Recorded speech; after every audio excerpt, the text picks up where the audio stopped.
الحمد لله رب العالمين والصلاة والسلام على سيد الأنبياء والمرسلين محمد نبينا وعلى آله وأصحابه أجمعين ومن تبعهم بإحسان إلى يوم الدين أما بعد فأعوذ بالله من الشيطان الرجيم بسم الله الرحمن الرحيم للرجال نصيب مما ترك الوالدان والأقربون وللنساء نصيب مما ترك الوالدان والأقربون مما قل منه أو كثر نصيبا مفروضا. زما ډیر ګران او په دین مینو مسلمانانو ورونو او خویندو، السلام علیکم ورحمت الله وبرکاتو. مسنون تحیه سباد ز سمیع الله یو ځل بیا ستاسو درانه حضور ته حاضر یم. غواړم دا چې تاسو ته د میراث په یو موضوع باندې مختصره وینا وړاندې کړمه چې زما د نن ورځې موضوع ده، هغه د علم المیراث اهمیت او د هغې افادیت چې علم الميراث چې دی او علم الفرائض دا ډیر زیات اهم شی دی او دا ډیر لازم او دا ډیر ضروری شی دی. قرآن کریم کې چې کوم آیات ما ولوستی د سورة نساء 9 نمبر آیات دی، الله جل جلاله فرمایي وللرجال نصیب مما ترک الوالدان والاقربون، وایي د نارینه‌و هم حصه ده د هغه نه چې پرېږدي د ده مور پلار او د ده قریبان مړه سي، نو په مال کې د نارینه‌و هم حصه ده. وللنساء نصیب او د زنانه‌و هم حصه ده مما ترک الوالدان والاقربون، د هغه چې پرېږدي د ده مور پلار،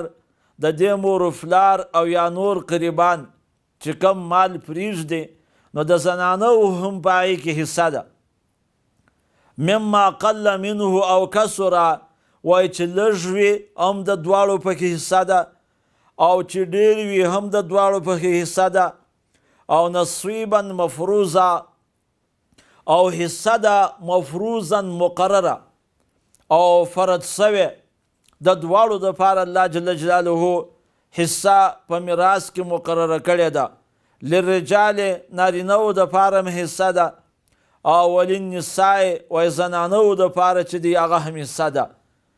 دا هغه چې د ده که مور وفات سي، که پلار وفات سي، که ورور وفات سي، بل قریب وفات سي، نصیبا مفروضا دا الله جل جلاله د دواړو دپاره حصه دا لازمه کړې ده او الله جل جلاله د هغوی دپاره فرض کړې ده او الله جل جلاله د هر یوې دپاره دا حصه مقرره کړې ده او جدا کړې ده. نو زما عزتمند د دې آیات نه معلوم سوه چې الله جل جلاله څنګه چې نارینه‌و ته میراث ورکړی دی، زامنو ته الله میراث ورکړی دی، دا رقم الله جل جلاله چې دی هغه لوڼو ته هم الله په میراث کې حصه ورکړې ده. دا رقم خویندو ته هم الله میراث کې حصه ورکړې ده، مور ته الله په میراث کې حصه ورکړې ده، خپلې ښځې ته الله پاک په میراث کې حصه ورکړې ده. نو د دې نه دا معلومیږي چې الله جل جلاله فرمایي چې دا حصې دي او الله فرض کړي دي او الله پاک چې دی مقرر کړي دي. یو روایت دی، حدیث دی، د ابو داود شریف روایت دی، د حضرت امامه رضی الله تعالی عنه وایي سمعت رسول الله صلی الله علیه وسلم، وایي ما د نبی صلی الله علیه وسلم څخه چې دی هغه ما واورېدله. 2900 نمبر حدیث دی د ابو داود شریف. حضرت امامه رضی الله تعالی عنه فرمایي وایي ما د نبی صلی الله علیه وسلم څخه واورېدله، هغه وفرمایل ان الله قد اعطى كل ذي حق حقه فلا وصیة لوارث. الله جل جلاله چې دی هر حقدار ته هغه خپل حق الله ورکړی دی. دا چې ورکړی دی دا که لور ده، که خور ده او که مور ده او دا رقم که ښځه ده، دغه حق چې دی دا حصه لکه څنګه چې آیات کې موږ ولوستل دا چا ورکړی دی؟ ان الله قد اعطى كل ذي حق حقا، الله جل جلاله هر حقدار ته دغه حق الله ورکړی دی. نو څوک چاته د اجازت نسته او څوک دا نشي کولی چې دغه حق دې سلب کړي او دغه حق چې دی هغه دې غصب کړي. که یو څوک د خور حق غصب کوي، یو څوک د لور حق غصب کوي او یو څوک د خپل ورور حق غصب کوي، نو دا غصب دی او دا ظلم دی او دا ناجایز ده. ځکه الله ورته حق ورکړی، ان الله قد اعطى كل ذي حق حقه. الله جل جلاله هر حقدار ته دغه حق الله ورکړی دی. او دویم حدیث دی د بخاری شریف دی په روایت د حضرت عبدالله ابن عباس رضی الله تعالی عنہ سره. بخاری شریف کتاب الفرائض کې راوړي دی، نبی صلی الله علیه وسلم فرمایي وای الحق الفرائض باهلها. دا کمی حصې چې الله قرآن کریم کې مقرر کړي دي دا د هغوی خپل اهل ته، هغه وارثانو ته، هغه حقدارانو ته ور وسپاري. کمی حصې چې الله پاک قرآن کریم کې د دغه ذوي الفروضو دپاره، د دغه حصو الله دپاره چې سورة نساء کې الله جل جلاله 11 آیات او دا رقم آخري آیات کې چې الله جل جلاله د ذوي الفروضو دپاره کمی حصې ورکړي دي، نو الحق الفرائض باهلها، دغه حصې هغه خپل اهل ته وسپاري. ګوره دا د نبی صلی الله علیه وسلم حدیث دی. ګوره په دې کې تاخیر کول چې دی هغه سخته ګناه ده،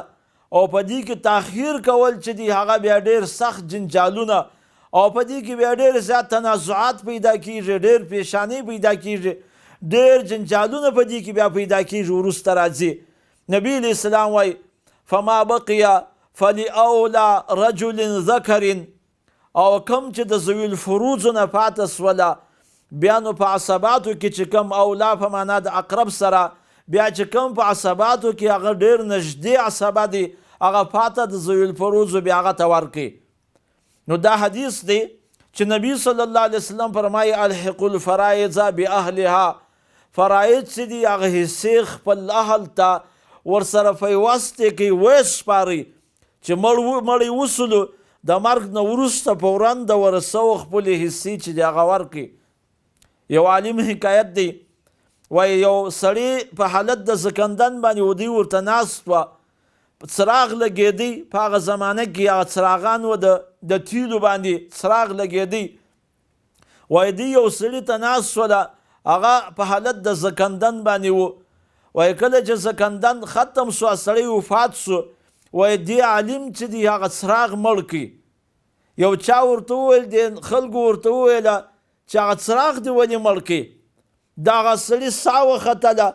اوس به موږ یو کار و ترتیب ورته برابروو، یو څراغ دی هغه تاسو مړ کړي. وایي ده ورته وویله چې کله دی ژوندی و نو دا څراغ او تیل د ده ملکیت و، نو د ده حق ولو چې موږ لګولی وای، او کله چې دی مړ سو نو دا څراغ او دا تیل اوس د ده د ورثو حق سلو، د ده د وارثانو حق سلو، لہذا دا اوس د ده حق نه دی، دې وجې نه ما مړ کړي. نو ته وګوره د الله نیکان بندگان او نیکان خلک هغو سره د دې باره کې دونې فکر او سوچ سته. وایي کله چې دغه حدیث عبدالله ابن مبارک رحمه الله چې دا ډېر لوی مشهور محدث دی، وایي عالم المشرق والمغرب وما بینهما، وایي دا د مشرق او د مغرب او د هغوی په مابینځ کې دغه یو لوی عالم، یو لوی محدث په خپل دور کې، او دا د امام بخاري رحمه الله په استادانو کې دی، عبدالله ابن مبارک. وایي عبدالله ابن مبارک رحمه الله چې کله د خپل استاد څخه دا حدیث واورېدی، باره استاد ته وویل ول ما ته چټي راکړه، یو ورځ چټي غواړم استاد وویل ځان سره فکر چې دا طالب خو بالکل چټي نه کوله، دا نن څه مشکل دته پیښ سوی دی، نو خو چټي یې ورکړله. چې کله په بله ورځ باندې رالی، سبا نه بل سبا چې سبق ته رالی، نو استاد پوښتنه ځینې وکړل چې عبدالله تا خو چټي نه کوله، نو خیر ولو څه مشکل ول چې تا د یوه ورځ چټي وکړله. نو حضرت عبدالله ابن مبارک رحمه الله ورته وویله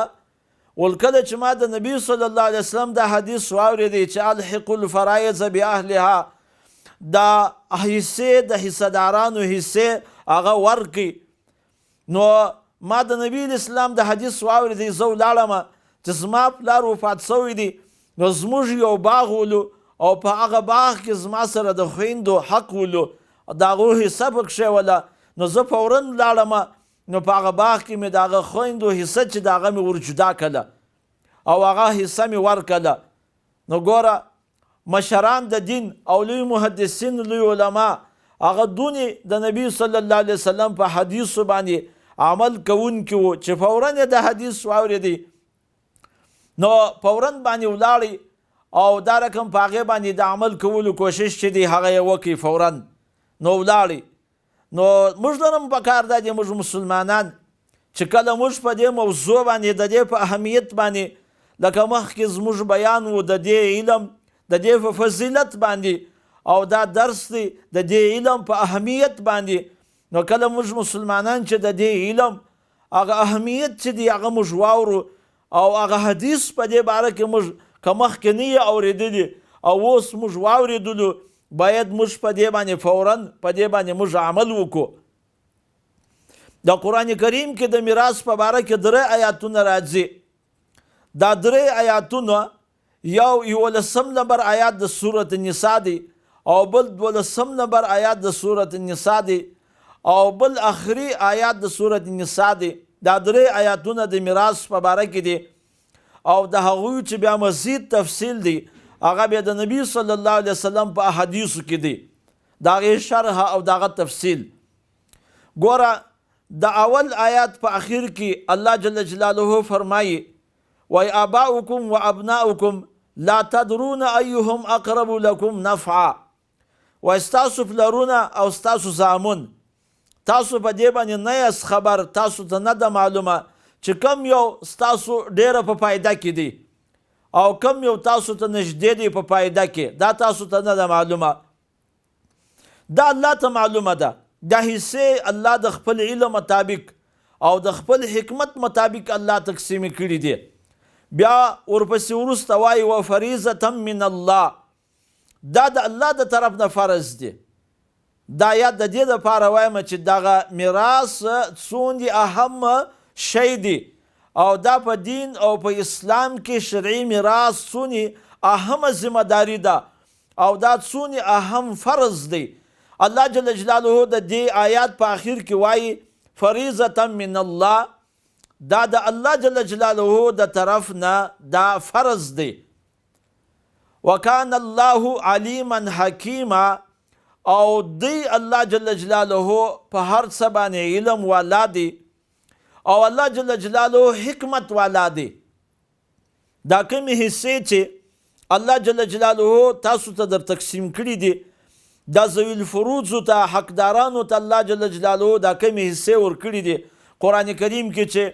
سورة النساء کې چې ذکر دی هغه 6 حصې دي، یا نصف دی نیمه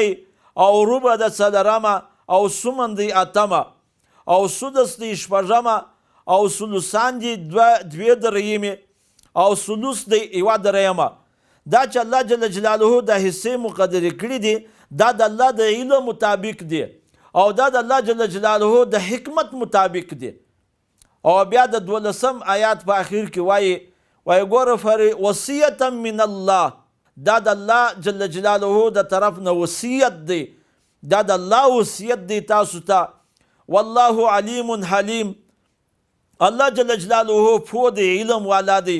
او الله جل جلاله چې دی هغه حلم والا دی، حلیم دی. الله په هر څه باندې الله علیم دی او الله جل جلاله د هر چا نه الله حلیم ذات دی، بردبار دی الله پاک او صابر دی، صبرناک دی. او دا د 3 آیات په اخر کې الله جل جلاله فرمایي د سورة النساء چې ختمیږي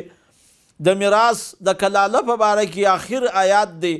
او د هغې آیات په اخر کې الله جل جلاله فرمایي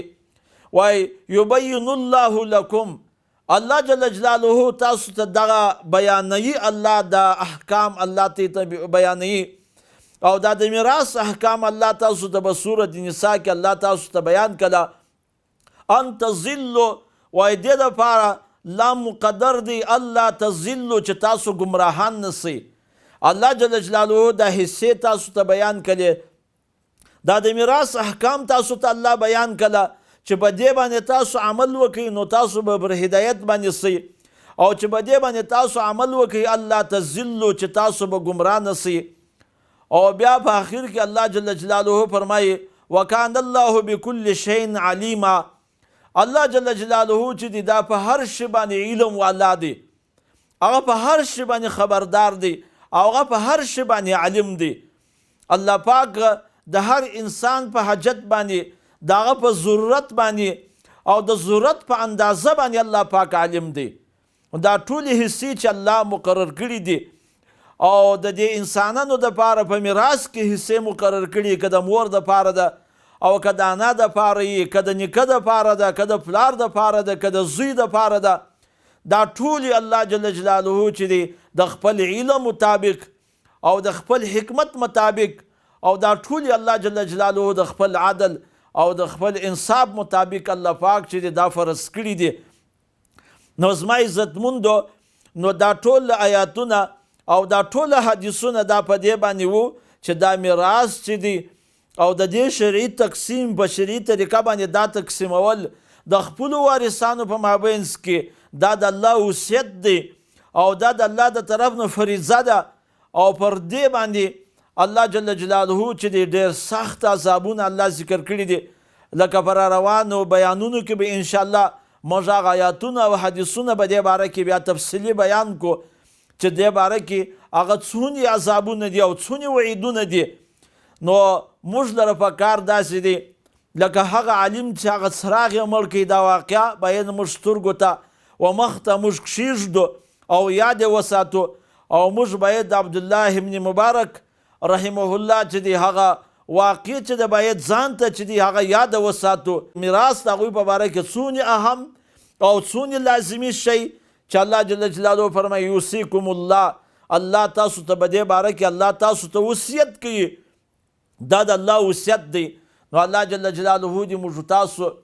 او ټولو مسلمانانو ته دې الله پاک موږ ته دا احساس را نصیب کړي،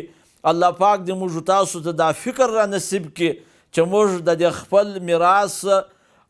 فکر وکړو، د هغې مسله زده کړو او په هغې باندې ځان خبر کړو او په هغې باندې عمل وکړو، او دا رقم د چا حق تلفي ونه کړو، نه د خور حق تلفي، نه د مور حق تلفي. یعنی هر سړی چې میراث کې الله حق ورکړی دی، الله حصه ورکړې ده، او بیا نو موږ څوک یو چې موږ یو الله حق ورکړی دی، الله حصه ورکړې ده، او زه دونې ظالم جوړېږم، زه دونې ظلم کوم او زه دونې ناجایز کوم او زه دې د هغه حصه را اخلم او هغه دې زه دې د هغې حصه خورم، او په هغې باندې د خور په حق باندې یا د ورور په حق باندې یا د مور په حق باندې هغې باندې یو سړی خپل ځان مړوي او هغه دې خوري، او دغه حرام دی یو سړی خپل خیټې ته چې دې اچوي او ځان دې د جهنم او هغه ذریعه او ځان ته د جهنم سبب چې دی هغه جوړوي. الله جل جلاله دې موږ تاسو ټولو مسلمانانو ته دې الله پاک په دې خبرو باندې د عمل کولو توفیق را نصیب کړي، او الله جل جلاله دې موږ تاسو ټولو مسلمانانو ته د دنیا او د آخرت کامیابی را نصیب کړي. او آخر دعوانا ان الحمد لله رب العالمین.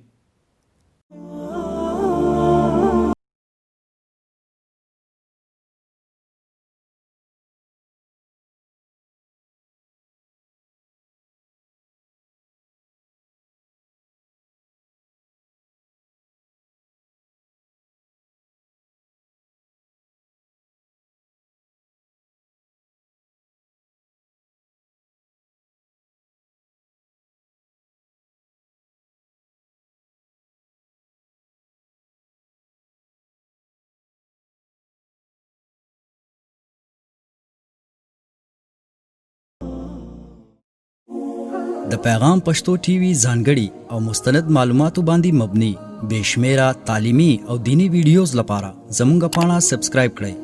او زمونږ د نوي ویډیوز نه د اپډیټ لپاره په بیل آیکن کلیک کړئ.